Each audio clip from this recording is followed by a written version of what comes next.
Hello, good day. So, paano nga ba magpalit ng kernel sa iyong mobile phone? So, una, ano ang kernel? Kernel is a core component of an operating system and serve as the main interface between the computer's physical hardware and the processes running on it. So, sa madaling salita, ang kernel po ay nagbibigay ng smoothness at nagbibigay ng magandang interface para po sa iyong cellphone para mabilis po ang galaw or mga interface na ginagamit mo like touch, games at iba pa. Ang phone ko po na gamit is Hot 40 Pro ng Infinix. So, bago po ang lahat, bago po kayo makapagpalit ng kernel is kailangan po ang yung phone ay rooted at open na po yung bootloader. So, kung nagbabalik kayo na mag-change ng kernel pero hindi pa po rooted ang yung phone is negative po. So, paalala lang po bago po kayo magpalit ng kernel sa yung phone is dapat po yung kernel na ipapalit nyo is fixed, walang bugs. Naka-design talaga sa phone na yung ginagamit para po walang aberya na mangyayari kasi nakaka-bootloop po ito. Again, huwag po kayo mag-flash ng kernel na hindi po para sa iyong phone kasi ito po ay nakaka-bootloop.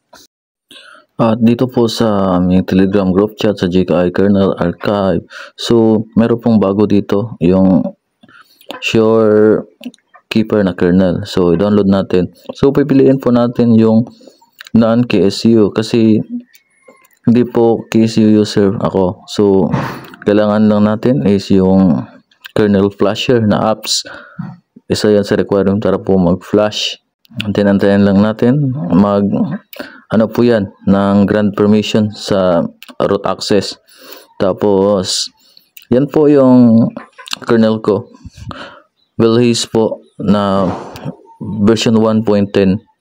So palitan po natin ng bago na yung dinownload ko kanina. Tapos slot A po tayo.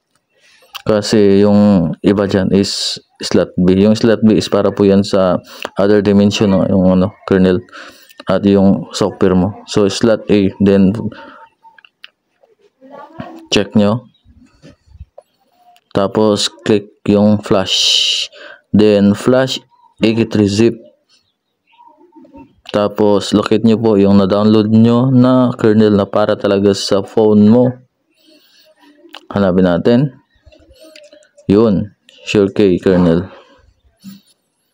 SureKeeper kernel.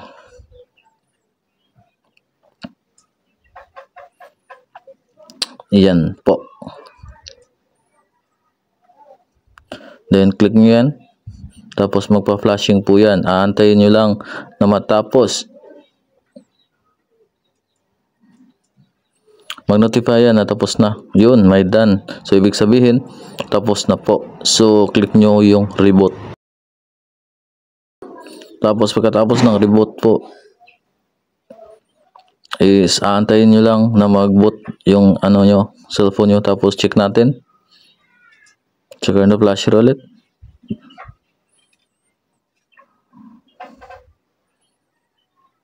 So, yan, lumalabas dyan yung SureKeeper na kernel yung napalit. So, ibig sabihin, successful po yung natin, yung pag-change ng kernel natin.